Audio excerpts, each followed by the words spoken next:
Hello everyone, আসসালামু আলাইকুম। Welcome to my daily blog. কেমন আছো সবাই?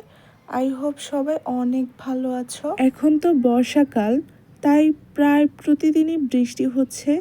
এই বৃষ্টিতে আমাদের কোনো ক্ষতি না হলেও আমার এই বারান্দার গাছগুলোর কিন্তু বেশ ক্ষতি হচ্ছে।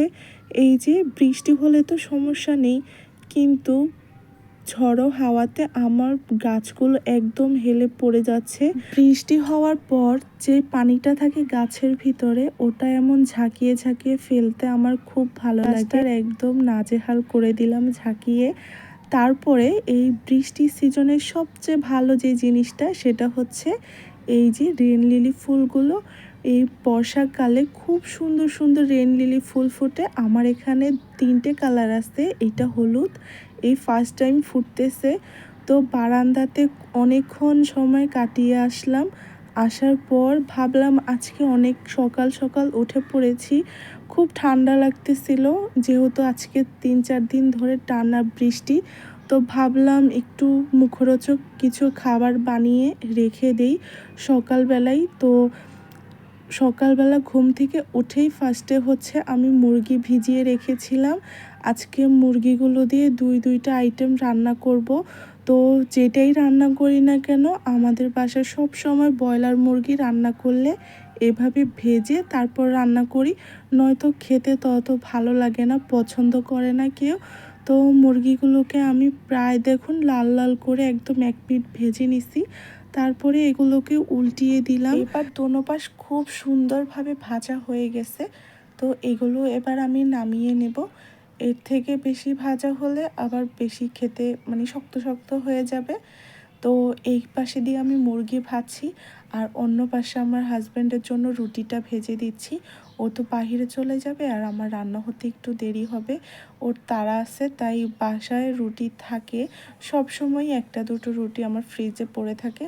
তো মানে আগের দিনের রুটি বেঁচে যায়, তো ওগুলো আমি ফ্রিজে রেখে দিই। ওগুলো খুব সুন্দর একদম ফ্রেশ থাকে, তো ওগুলোই ভেজে আমরা পরের দিন খেয়ে ফেলি। তো ওইখানে আজকে বেশি রুটি ছিল না, মাত্র 3টা মতো ছিল।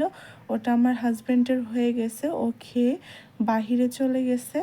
তো এখানে আমি মুরগিটা বসিয়ে দিচ্ছি। প্রথমে আমি যেহেতু 2টা রান্নাই করব, 2টা রান্নার মশলার প্রসেসিংটা সম্পূর্ণ এক। তো আমি এই জন্য একসাথেই 2টা রান্নার মশলাটা কষিয়ে নিচ্ছি। তো আদা রসুন, তারপরে হলুদ মরিচ সব কিছুই দিয়ে দিলাম। তারপরে এগুলো একটু ভালো করে এখন ভেজে নেব। মশলাটা ভাজা হয়ে গেলে একটু গরম মশলার গুঁড়ো আর একটু জিরার গুঁড়ো দিয়ে দিছি। দিয়ে কিছু মুরগি আর মুগ ডাল সিদ্ধ করে রেখেছিলাম, ওই মুগ ডালটাও দিয়ে দিছি। দিয়ে ভালো করে একটু কষিয়ে নিছি। নিয়ে তারপরে আমি পরিমাণ মতো একটু পানি দিয়ে দিলাম, যেহেতু আমি এটা রুটির সাথে খাবো। সকালবেলা না প্রায় নাস্তা কী বানাবো সেটা নিয়েও খুব টেনশন করতে হয়, তাই একটু এভাবে বানিয়ে নিলাম। এই পুরোটা তো আজকে খাওয়া হবে না, আজকে তো প্রায় নাস্তা খাওয়া শেষ, কিন্তু আমি আর আমার মেয়েই রয়ে গেছি। মুরগিটাও আমার রান্না করা শেষ। তো আমার বাসার দাটা না একদমই কাজ করছে না আর কি, কাটার সময় অনেকটাই আমার কষ্ট হচ্ছে।